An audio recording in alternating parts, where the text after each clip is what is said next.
All right, welcome to How to Build a Winning Real Estate Team. My name is Jonathan Lickstein. I am the COO of LoKation Real Estate. Some of you are agents with LoKation in here. Some of you are outside agents, and all is well. We're happy to have all of you. We like to educate the industry. That's how we roll here.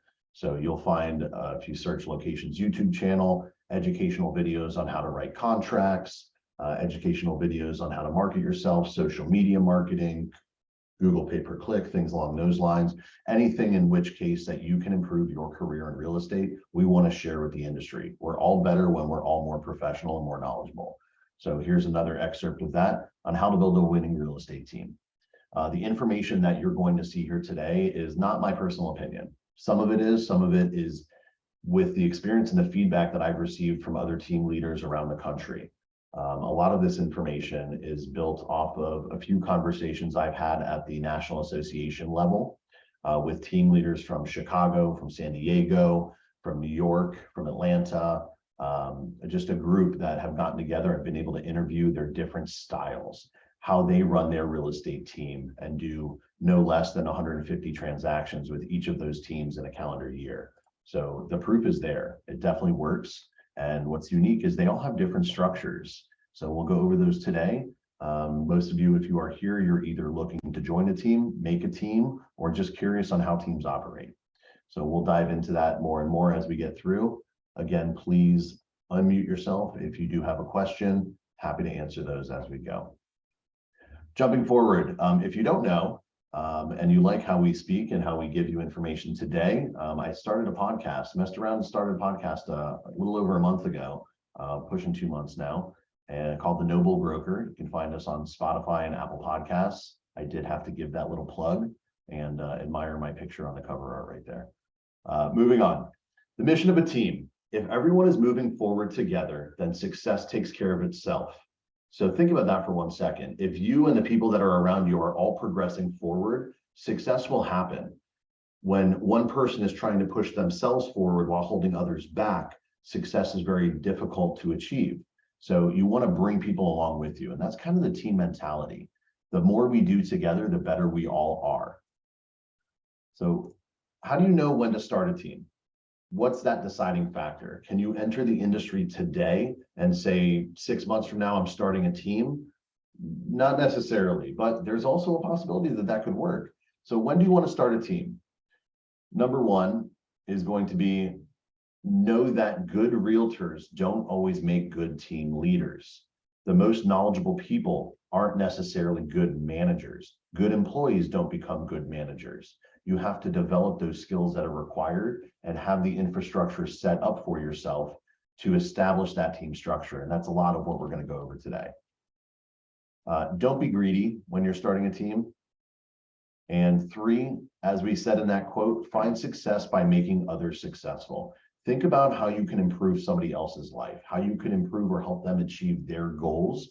When they achieve their goals working through you, you in turn will achieve your goals. So don't be selfish. Don't think, how much can I take away from this person until they leave and I'll find somebody else to take it from. It's how can we make this a mutually beneficial relationship where you're growing and when you're growing, I'm growing. That kind of mentality is going to bring you team members and keep your team members.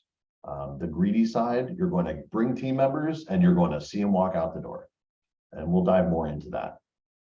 So if you are burned out, you're just running yourself around too much. You're working 24 hours a day, 18 hours a day, and just slave to your customers' needs and wants and desires, and you're just running around, you're burnt out. This is a great time to start a real estate team where you can leverage the other people's time that work with you, lower your stress level, reduce your stress level to the point where you're comfortable. Obviously, don't stop and do nothing, but it is a good place for you to kind of pull back, ease that stress level, and get that work-life balance back in place.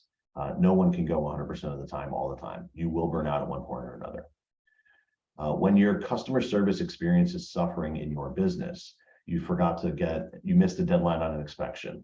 You forgot to get the association application in time. You missed getting escrow. Any of these items, you promised a home warranty and it didn't get ordered. Things along those lines. When something starts falling through the crack, it will impact your business.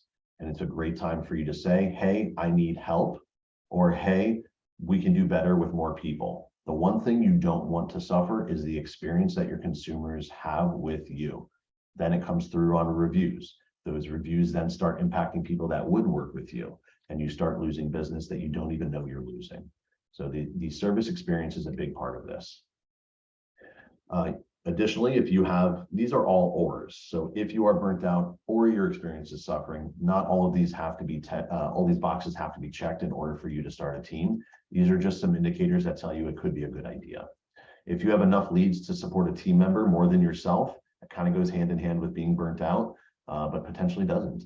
If you have enough leads to support a team member, it's a great time to start thinking about bringing somebody on board and just developing that relationship more. Alternatives, instead of deciding to start a team. I know several people on this call are debating it and they're not sure if they should or not, but they have been subject to some of these outcomes that we've discussed here, some of these factors. So some alternatives, instead of starting a team, you want to continue to operate as a sole operator, sole proprietor for your own business. You can hire lots of admin help. There's different ways to do that. We're going to discuss admins as we get further into team structures and positions. However, admin help is a big deal. Some of it can be transactional. You could do in-person admin help if you have a space to work out of. You could do virtual. A little more than 50% of the teams that I spoke with, the team leads, they use remote admin help, but all local. There are agents that are licensed in the local marketplace, but they don't report to an office. Stay-at-home moms, part-time workers, and kind of balancing that in between. This one team based in Colorado that had previously started in Chicago. They shut down their Chicago operation. She moved with her husband to Denver and started over. She found success in hiring stay-at-home moms, some that are available in the morning, some in the afternoon, and they kind of bounce off each other. So she has around-the-clock support and no one is really being burnt out themselves. So that's an idea. As a productive agent, having an admin help is quite possibly all that you need.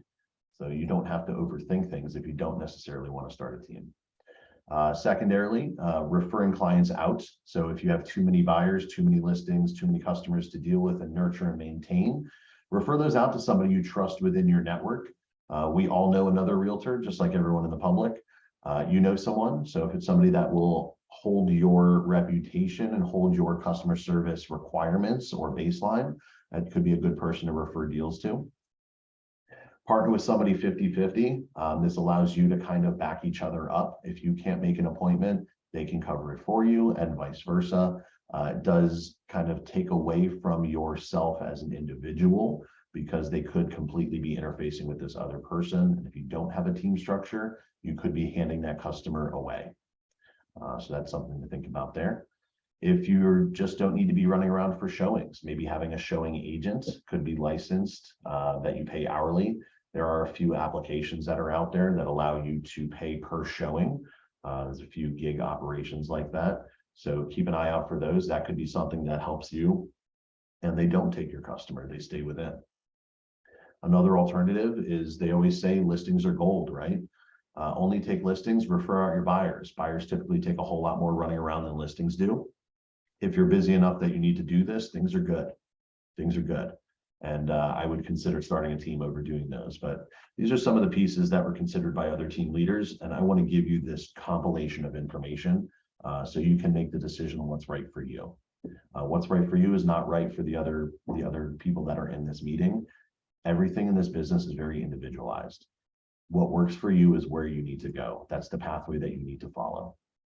Let's go into a few different structures and solutions for those different team structures that could fit what you're looking to accomplish. If there's any questions, again, please unmute yourself. So the beginning, the very start, before you even decide what structure am I going to use, how am I going to set this team up? What is your goal? What are you looking to accomplish? Are you looking to just make more money? Are you looking to save yourself some time? Are you looking to expand and have a wider reach on the service areas that you cover without sacrificing service level? It really depends on what your goal is. So let's talk about a few options.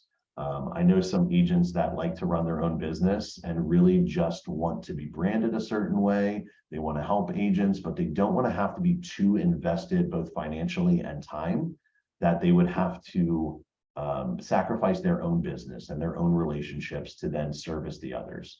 So name only, a name only team is one option. For example, you have a group of agents that get together. We'll say it's 10 agents. They all get together and say, we're going to call ourselves the real estate team. We'll just leave it at that, keep it very basic. Okay. You're all operating as members of this real estate team, and you have one team lead at the top. What that team lead is giving them is mentorship, helping guide each individual agent in branding and establishing their own network, their own sphere of influence, their own marketing plan, their own business plans, setting goals, achieving goals. This is a person who has found success on their own, doesn't want to give away their secrets, doesn't want to have to invest a lot of money in leads.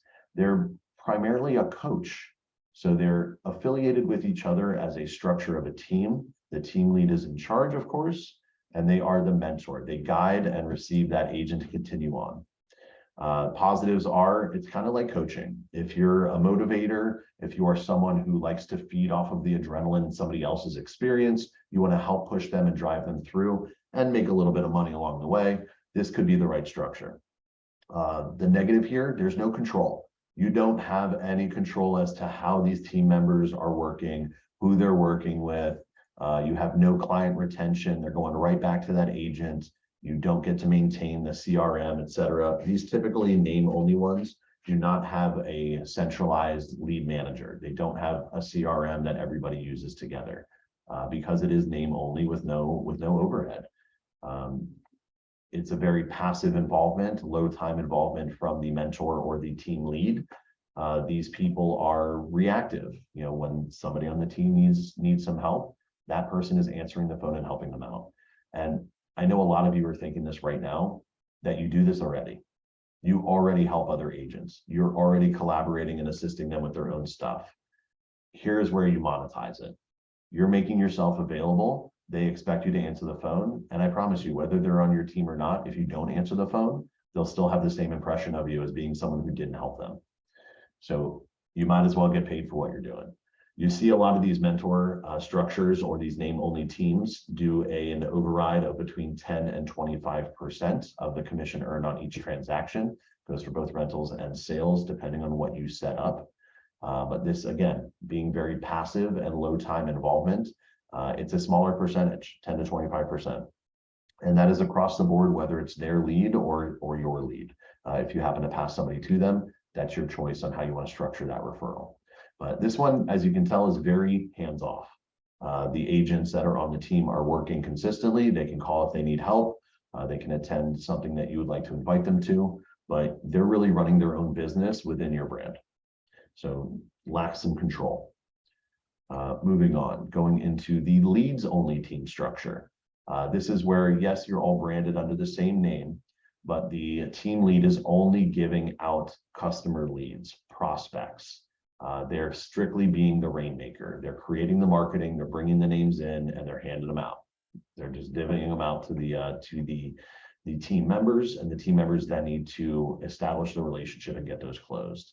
The leads only structure is very, very expensive. And the reason I say that is you're working hard and spending money on generating leads to go to your team members, and you don't necessarily know what's happening from there. So you're wasting a lot of your dollars, your marketing dollars, by handing them out. And there are many of you that probably do this regardless without a team structure. You generate a lead, you have more than you need, or you have more than you can handle as an individual agent, and you refer that out to an outside agent. This is only formalizing it within the same brand, within the same team, which ultimately for you in the end is a positive because the brand is you. Team members may come and go, they may take leads, they may stop taking leads, but the one consistent is you as the team lead and that team brand that's handing out the leads. So the positive is you benefit in the end a little bit more because you are putting the company name out there. Your marketing dollars are for branding, not just for generating leads. The negative here, you have no control. You really don't. You hand off a lead, what happens to it? You really don't know. Client retention is possible. They may have some information from your team. They may have contacted you through a form, through a CRM that you have, although your team member may not. You still have that information, so you have the ability to retain that client. You do have a much higher override in this sense, 30 to 50%, depending on what your agreement is with each team member or where that source came from. So you've got a few different options on there. You can see that you are getting a much higher amount, the 30 to 50% versus 10 to 25, but you're investing a lot of money in here to generate these leads compared to the name only ones. You'll see team leads going on this operation for just leads spending anywhere from $8,000 to $30,000 a month just to generate enough leads to divvy out and make that work. But sometimes that's positive, sometimes it's not. It really depends on how everybody's structured and how everything's working. Full team structure. This again, you're being the rainmaker. As the team lead, you're doing all the advertising, you're doing all the lead generation.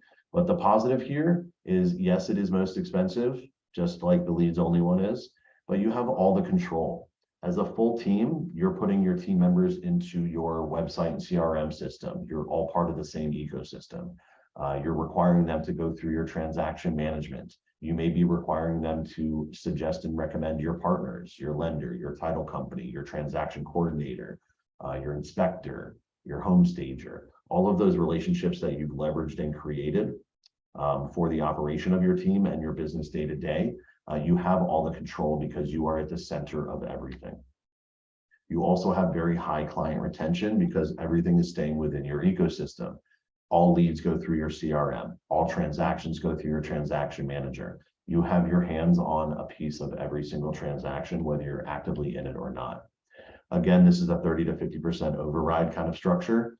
I really do suggest that you have two different override percentages, one for leads that you provide and one for leads that the agent provides. You want to motivate them to generate their own leads, create their own network, bring their own customers in. Any deal that you're closing or that you're bringing in that's not through your own advertising is money that is being put on the table that you didn't have to expend to get. So it is definitely to your benefit to do so. And it will motivate your agents to bring in more leads, to bring in more business, to market themselves instead of sitting there waiting for a lead on a silver platter from you for them to go back and operate their business.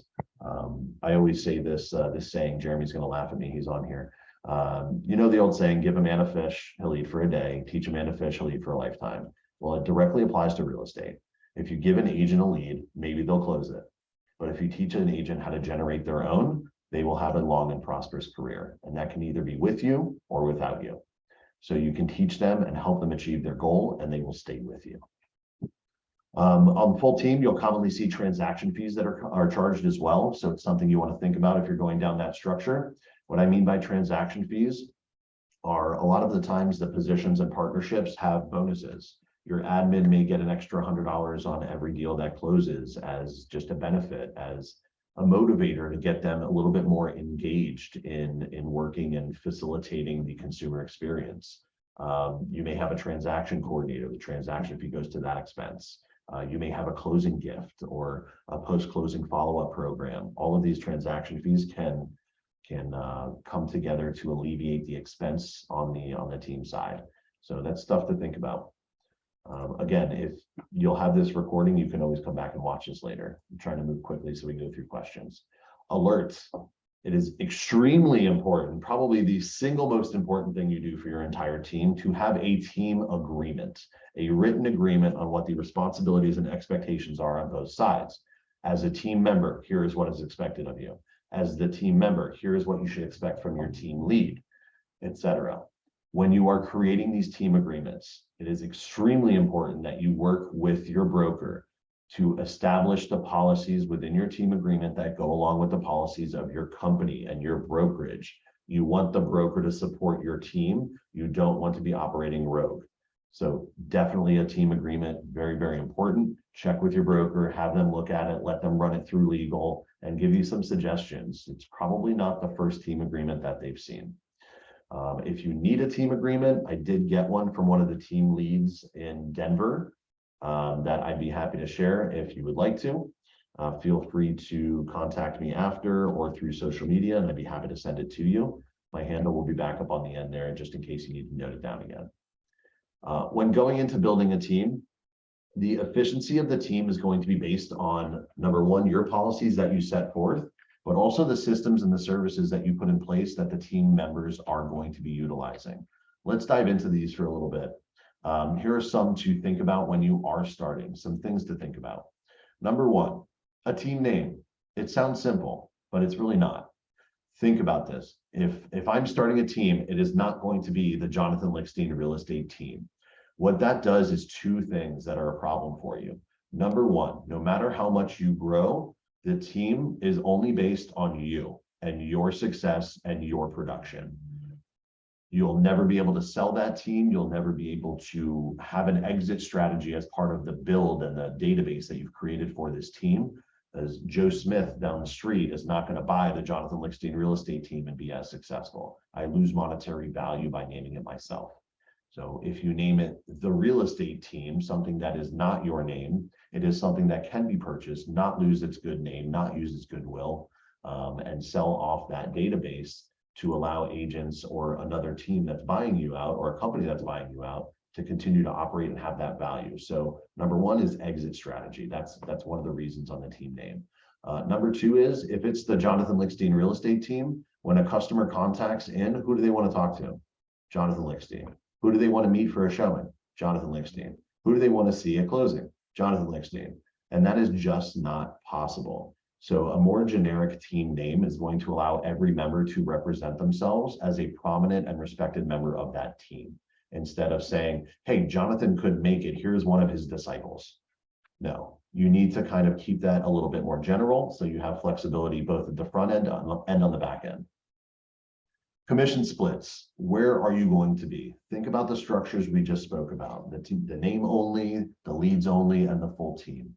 What is your split going to be? There needs to be a value there for the team member. You can't just be take. So if you're not offering any benefits, you're only giving out the lead, think about what that really entails for the agent and how motivated they're going to be on your leads versus their leads. I do believe, and all of the team leads have given me a unified message on this one. The split on leads that your agents bring in on their own should be more in their pocket than leads that you give them. So let's say you're doing 80-20 on their own leads, and you might be doing 70-30 on yours, or 60-40 on yours and 80-20 on theirs. Some fluctuation within there, you will find that sweet spot that works well for your team and resonates well with the people coming on board with you. Remember, don't be the greedy team lead. Find your success by making them successful. It won't matter 5 or 10% here or there. If you are making them productive and you're closing deals and they're closing deals, the 5 or 10% will be pennies in the bigger picture. Find success by making them successful. Transaction fee. Are you going to mandate that your agents have to charge a transaction fee to the consumer? Is this going to come back and cover things like your transaction coordinator, your post-closing follow-up program, or maybe some of your technology systems?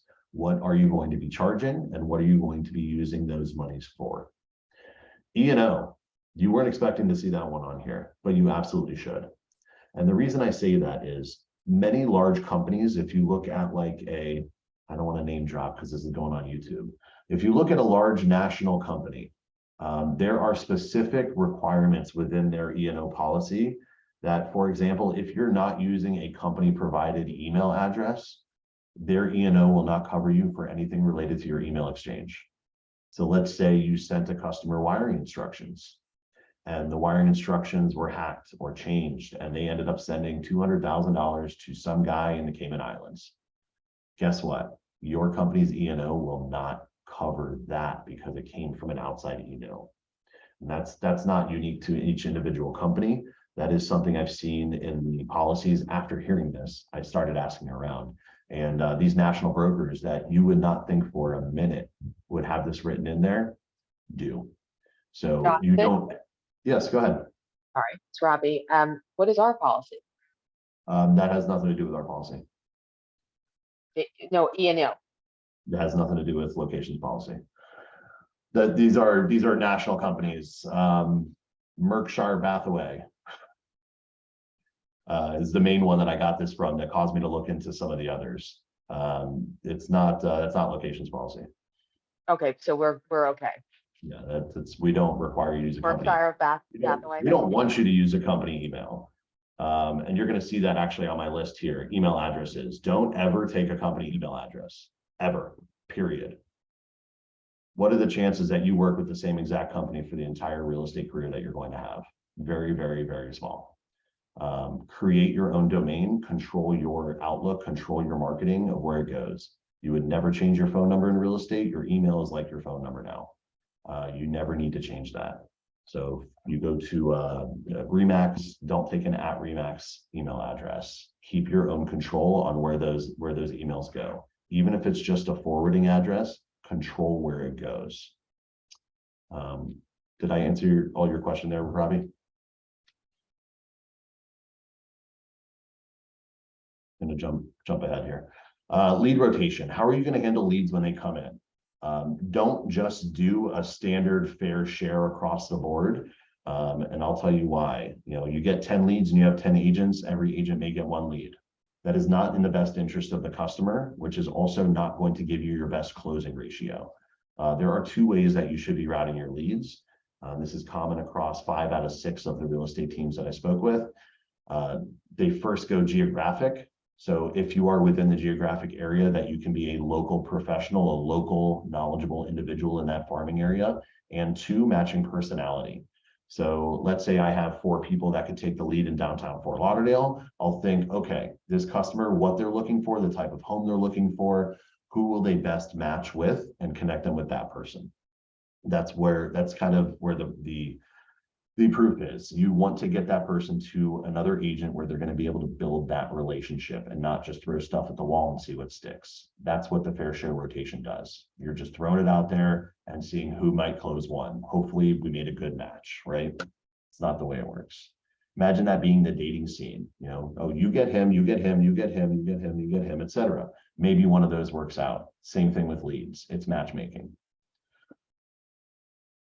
What roles are you going to need or want for the structure that you're going into? Are you going into the name only? You don't really need any roles. If you're going into the lead generator, what roles will you need? You'll probably need an inside salesperson, maybe an admin to follow up on the leads, get those personalities, and live connect somebody over to an agent. Doing those hot, warm transfers when you have a consumer on the phone is much more conducive to closing the deal. Team culture. What type of culture are you going to want to have within your team? If you're doing the name only, where you're mentoring all of those agents, you still have a culture. You still will have either team meetings or trainings or accountability conversations. You may have meetups and happy hours. You may have gatherings. What culture do you want to have? If you don't think about culture, your team will be limited in the growth that it has.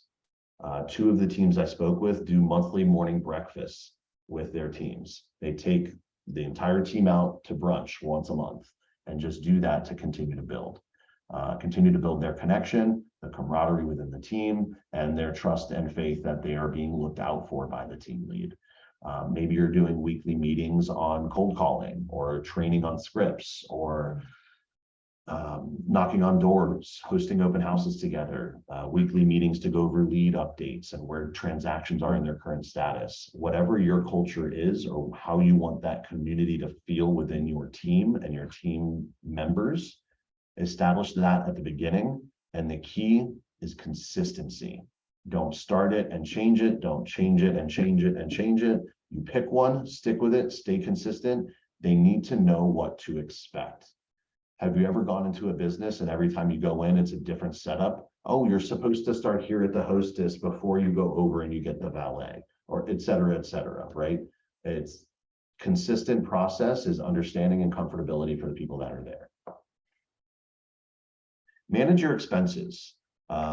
Think about how much income you are bringing in and allocate a percentage of what you're bringing in to go back into the business itself. So if you are making $100,000 a year, you need to be investing at least approximately 20%. Don't go overboard and spend 80% and keep 20. You want to put 20 back in at approximately, right? We're using that as a rough number to then allow the team to keep growing, bring in more leads, do more branding, do company events, team events, customer appreciation events, things like those. You want to reinvest and keep that going consistently. too much higher above that line, you're going to be pushing that edge and worrying about, what am I doing this for? Am I doing this to make money, or am I doing this to make everybody else money?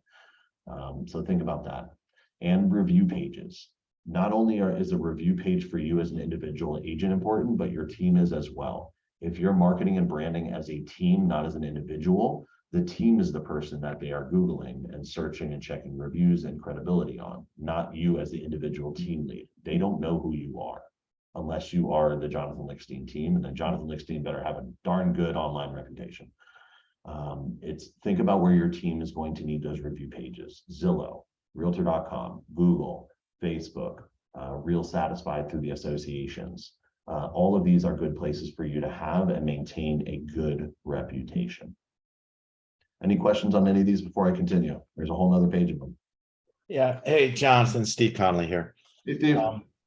A question on if you're talking to us who are team leaders starting teams, the statements regarding email kind of contradict what building the team is about. I mean, if you're building a team from the team leader point of view, you want all of your agents on the same domain or on a team email address.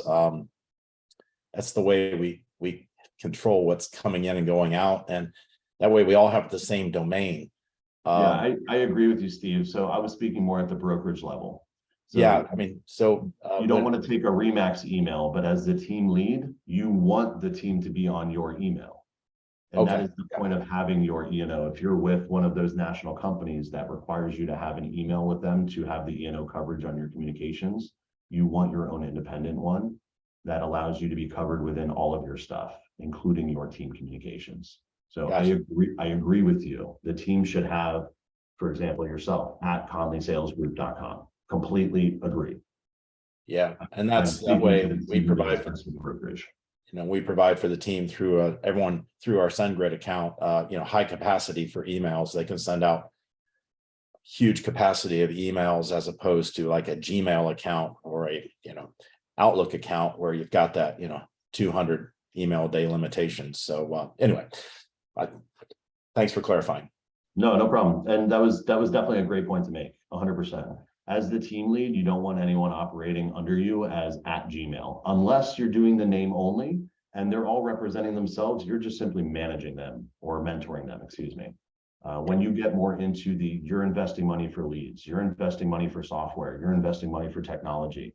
Yeah, they better be all using your team email. Completely agree. My previous was just structured strictly at brokerages. If you move that team to another brokerage, your team emails are still going to be the same team emails, but you don't want to have to be subject to at abcrealty.com. And now we're at defrealty.com, and you have to change that and lose all those contacts. Had a little fun with animations there. All right, continuing. Website and CRM. If you're doing a lead-based team or a full team, you'll want to think about this piece right here. Having a website and CRM system that is accessible and usable for all of your team members. What do you already have access to? Does the company that you're with offer a website and CRM program? Do they have some type of a team structure program you can go through? In the end, the best CRM you use is still the one that you actually use. Doesn't matter what the name on it is. You can then, if you are consistent with it, you can get better and better with your website and CRM systems to leverage further. But at the bare minimum, you need one.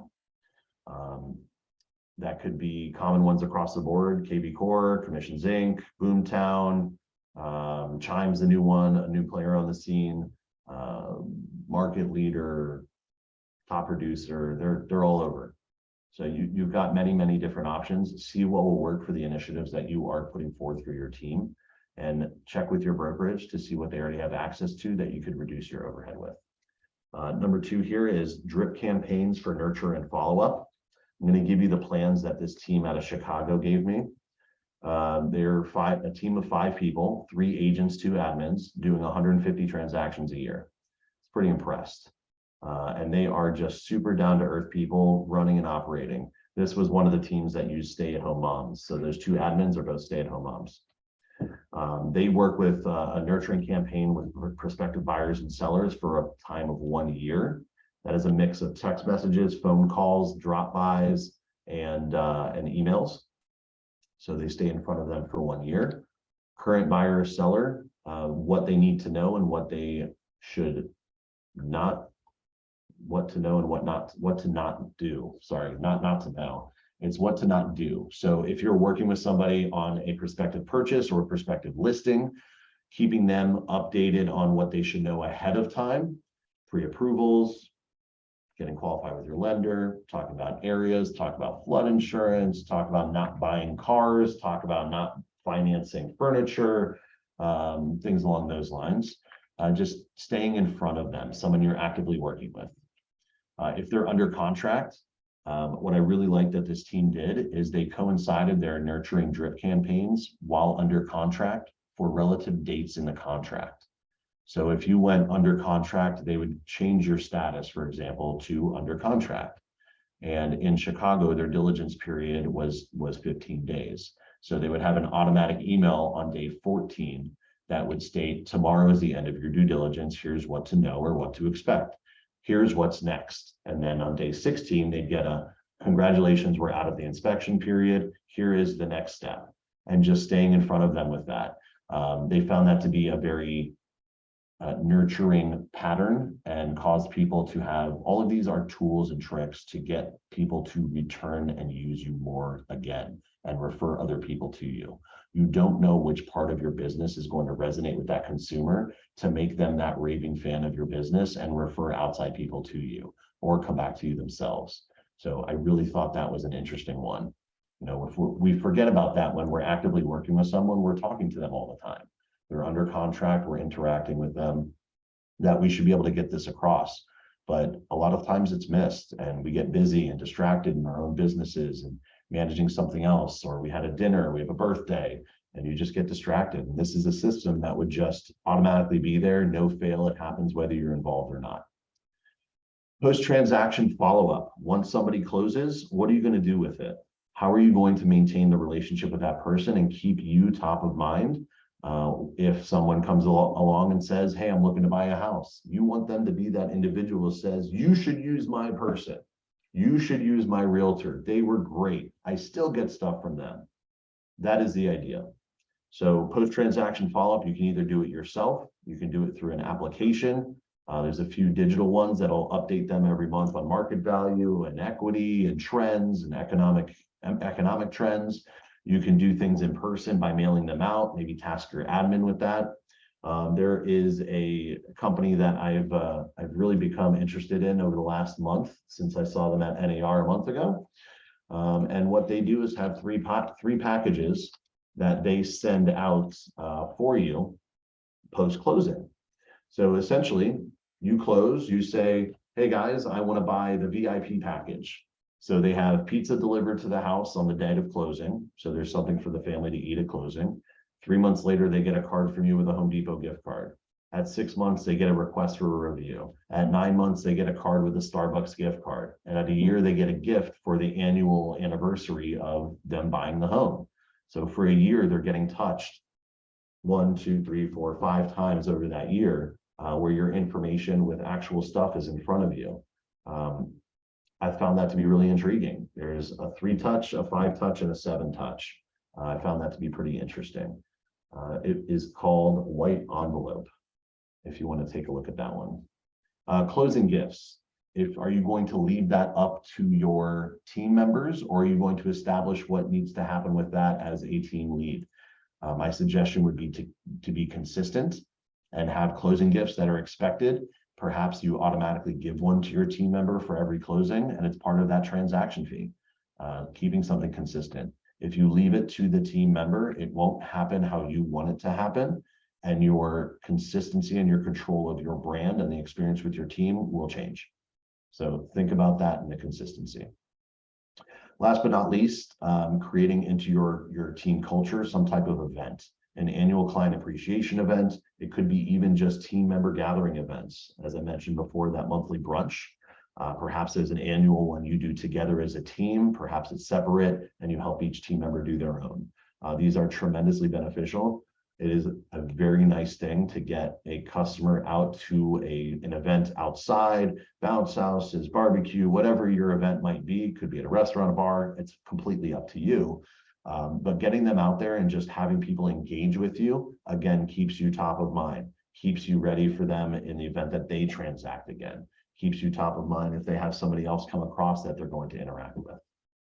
And communication is a big piece. Communicating with your team members, not only on their deals, but what they're doing consistently, are very vital to the ultimate success of your team. You need to know what's happening. A few solutions for that would be either doing a WhatsApp group, God help you. That group text would be interesting. Slack is a great alternative. Slack has a free version that allows you to add all of your team members into one. You can have a general team conversation, and then you can break out individual sessions or conversation threads by transaction, by team member, by customer, even if you needed to. So if there's people that bounce off of each other and need to help each other out while somebody's out of town, they can simply be added to that chat group and continue on the way that they're going. The customer is not interrupted. The customer experience is not affected. Oh boy, I had lots of fun with the animation on that one. Hiring and partnerships, okay? This is not something to do on your own. You can't grow a team to the scale that I know you want to grow a team to without trusting either partners or hiring people. So we're going to go through a few different options here. This goes without saying on partnerships with lenders and title companies, all of that stuff, moving companies, inspectors, all of those partnerships and trusted partners you should already have for your individual business. So I'm not going into that here. What I'm going to go into is either being that productive agent and having people around you, or being that team structure. The first piece of the puzzle that you're going to add in is a transaction coordinator. And the reason I say that is they take out the most time-wasting activities from your business operations than anybody else on this list, by far. Not only that, but you also don't necessarily have to pay a transaction coordinator a salary. Transaction coordinators operate on a transactional basis.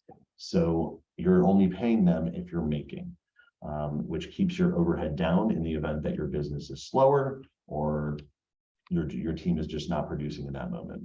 So that's a really nice one. That should be your first hire. The next one would be an admin, either in person or virtual. Prefer to keep those pretty local. It's important that they know the local marketplace because you can leverage them for a whole lot more than a virtual. What I mean by that is they could take your incoming calls when you're at appointments. They can set appointments. You can send them to reach out to set appointments, to coordinate inspections. A lot of things that transaction coordinators would do, but not transactionally based. They can help you coordinate those client appreciation events, closing gifts, setting up those post-closing gift deliveries. There's a number of things that this admin can do, and you can leverage them a lot more in person, even if they're working from home. I mean local.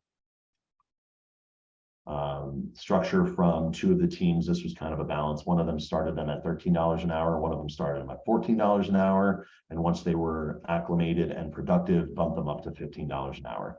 A few things to remember when hiring an admin. This is a staff member. You're now taking somebody's livelihood under your wings, and it is your responsibility. Clearly define those job requirements and expectations of what you're going to have, especially when they're expected to be working. The biggest challenge the team with the stay-at-home moms had was their schedules were always changing. So if you're coming on board, you're going to be working part-time. I'm expecting you to be working from 8 a.m. to 12, or I'm expecting you to work from 1 p.m. to 6 p.m., whatever it might be. Those are their working hours. Clearly define those so there's no miscommunications. Set up goals for how they want to grow. They don't want to be your admin forever. So set up goals on how they can grow, where they can get to, and expectations on when to think that those are coming. When will they get a raise? When do they get bonuses? Are bonuses transactional? Are bonuses based on total number of production for the team? Those are pieces that you will want to work out ahead of time and give them something to work towards or look forward to. Motivators, right? Password protection. Don't give admins your passwords to everything. If you have to get rid of that admin, It's not going to be very fun. There are programs out there like LastPass, LASTPASS, that allow you to give them one user password, which has all of your passwords saved in there. They don't get to see them. Let's say you go to Dotloop and you need to log into Dotloop. You want them to log into your Dotloop, hypothetical. If they have LastPass, you give them a user and a password for LastPass. When they go to Dotloop, it will already populate your passwords. They can't see them. They can't get them. They can't take them. So if you have to terminate an admin, simply delete the user on LastPass and move on with your life. They can't get into anything. Okay. Maybe a bonus on closed transactions. We discussed that already about getting motivated about closing more deals. That helps them be more engaged and involved with the consumer experience along the way, setting things up, etc. The admin is not your admin as the team lead. Yes, you're paying them. Yes, you're driving them, but allow the whole team to use the admin. That is a piece and a source of dependence that your team members will not only have to be able to rely on, but it's something they're not going to want to leave. If they go out and they separate to become an individual agent and leave your team, that admin is going to be something they miss extensively. So allow the whole team to leverage that admin. The more your admin is helping your team members, the more they should be closing, and the more motivation that admin has. So it's a win-win-win right there. The next person to consider would be somebody on the marketing side. You can do somebody virtual, somebody in person. Obviously, in person is a little bit more expensive. Or you can leverage the tools and programs that your brokerage already offers. The majority of brokerages out there that have more than 20, 40, 50 agents have some type of marketing tool or marketing program that is accessible to you. Check with your company first and see how they can make your life a little bit easier before you go out and hire your own marketing firm or marketing person. A few more. Now we get agents. Notice how we brought in transaction coordinators, admins, and marketing before we even brought in agents. We need to be busy enough to support these agents. If you don't have leads when an agent joins your team, you will lose them. The number one thing agents want are leads, period. They want you to either give them leads or help them generate their own. Remember, we're not trying to give the man a fish. Let's teach them how to fish. You can give them a couple, but teach them how to do it. The more that you can teach them, the better off all of you will be. Say this again, find success by making others successful. If you help them build their own pathway, if you help them build their own pool of people, their own network, they will in turn close more transactions, which makes you more money. Help them reach their goals and you will reach yours. Hey, Jonathan, I have a question. If you could. Go ahead, Ted. How are you, man? Great, thank you. I totally agree, agents, that they're hungry for leads. I love that.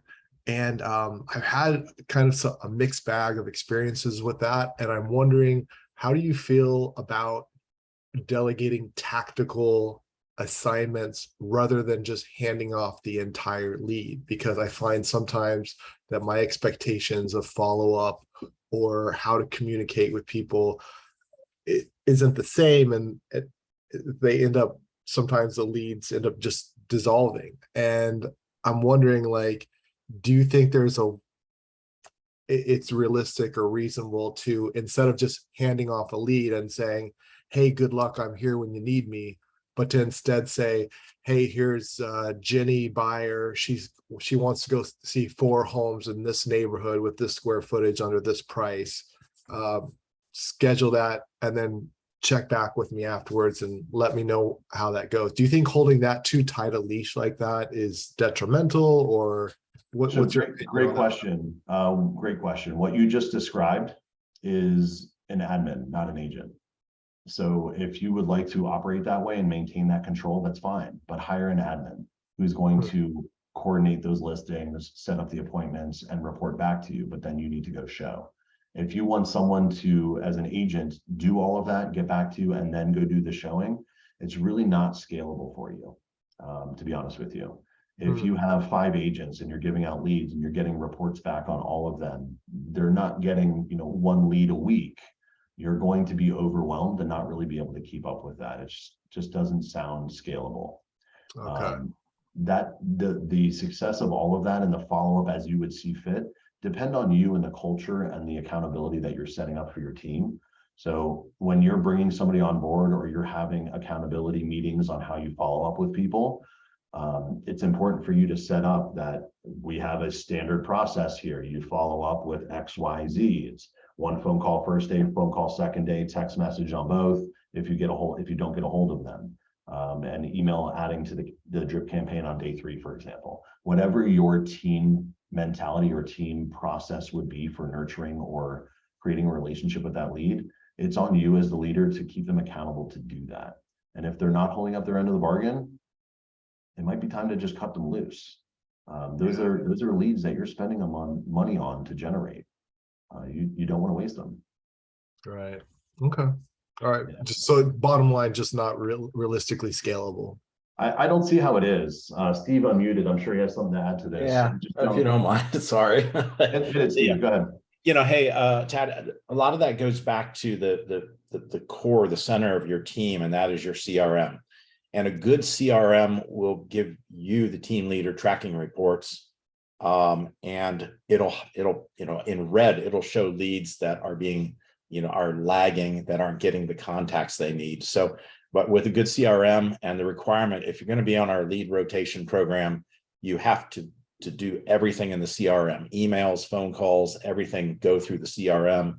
And that way, I can run a report and see a graph by agent on how they're doing, how many calls they're making, what leads are being left behind. And if they're left behind, our policy is I pull them and put them back in our pond and let someone else have a shot at them. So.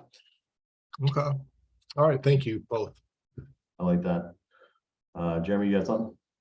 Yeah, I might add here too. I mean, again, just that, Tad, I think the spirit of what you were speaking towards is from a tactical standpoint. I mean, geography is an obvious one, if you cover a good area, but if for instance, you have someone that speaks Spanish and it's a Latin client, that obviously makes sense. But I think what Jonathan was trying to convey is, and this is not to Robbie and a few of our other teams, is, you should be confident in all your team members based on your level of involvement with them and to train them, that you can deploy them in pretty much any scenario, be able to put them in any room type thing. So I think that's probably the underpinnings of what really makes this a successful team, is having that level of training, everyone being on the same page, everyone feeling that they're contributing, that sense of self-worth, instead of, just picking one for this and showing favorites and all that. That's definitely not a good way to go.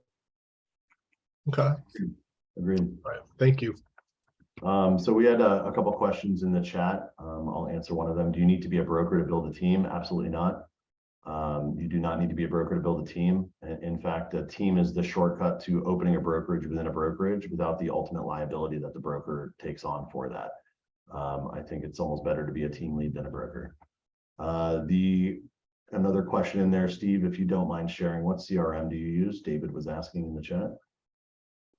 The best out there as far as the back end reporting, everything is Follow Up Boss. It's really a good hub for building a team off of. Thank you, sir. Appreciate you sharing that. Continuing forward, the next consider hire would be an inside sales agent or representative to be able to respond in a timely manner to these online leads that are coming in. Unless you're fully focused on online lead gen or cold calling, this should be your last hire. All the others can operate at a high efficiency without this inside sales. This is just another avenue, unless you are working online lead gen or doing cold calling, prospecting, etc.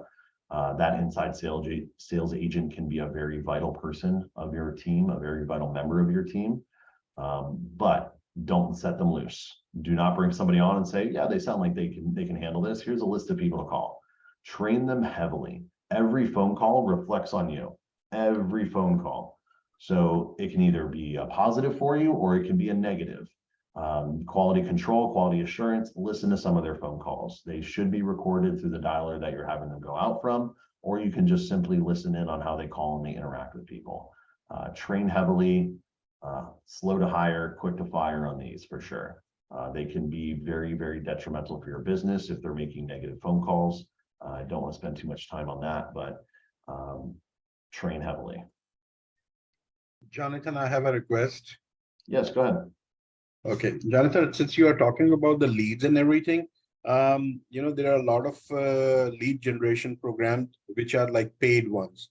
For example, Zillow, we don't get leads from Zillow. But I have observed something that while I was in my previous brokerage, they used to make teams of 10 people and the admin used to, share all the leads. Is it possible that we can take Zillow? And even, I mean, if the company does not want to pay the price of the leads, all the team members can pay the price? Respectfully, that is a conversation for another venue or another place. I want to really stick to the teams on here, especially because we're recording this call. Okay. Sounds good. Appreciate you. Thank you. Now joining a team, we've talked about building them. We've talked about different structures, different pieces, different roles that can be in there, and different benefits, obviously. When you're joining a team, here's a few things that you want to make sure you're asking before you join. I mean, ultimately, you don't say, I'm going to join this team and be there for the rest of my career. What is your goal? What are you aiming to get out of this? Is this a shortcut to starting your career? Do you plan on joining something long-term where you can be mentored and continue on with them? Or is this a means to an end? You might be an experienced agent who just needs leads and join a team. Typically, a lot of those don't really work out very well. You need to be able to buy into the team culture. What is your value? What are you bringing to the team? Are you going to help improve and leverage that team's growth more? Or are you going to be just taking and then turning away? What are you bringing to the table instead of what are they bringing to the table? Does the team lead make money on their own? This is a big one. You're not going to follow a team lead who isn't doing any transactions. That is not going to be someone who will teach, show, or lead you into a place for you to make money. They need to be able to show that they can make money on their own. What type of support and systems are in place for you? If this is a lead-only operation and you're a brand new agent, you may not have a lot of support or systems even available for you. What are they giving you in return for the percentage that they are taking? Many of you have had conversations with me. I don't believe that all commission splits are bad. I don't. If you're getting your value, that is where it is good. And when you're joining a team, the same principle applies. If you're paying a split, that's okay. What are you getting in return? What systems, what support, what leads, what growth for you individually? What is coming across there? Is there a split structure that benefits you for bringing in your own leads? Is it all about the leads for the leader, or is it all about from the team lead, or is it about just closing deals? You should be able to keep more in your pocket from your own.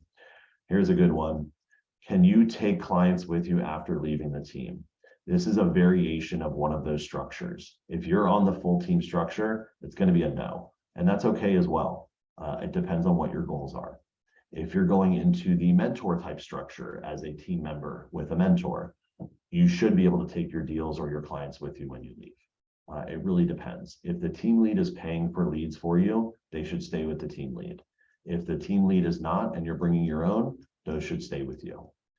So ask that question. That's going to give you that real quick answer on finding success by making others successful or a greedy team leader. So ask that question. And how will you grow? Reflect on yourself for a little bit. How will you grow and learn from experiencing this team structure?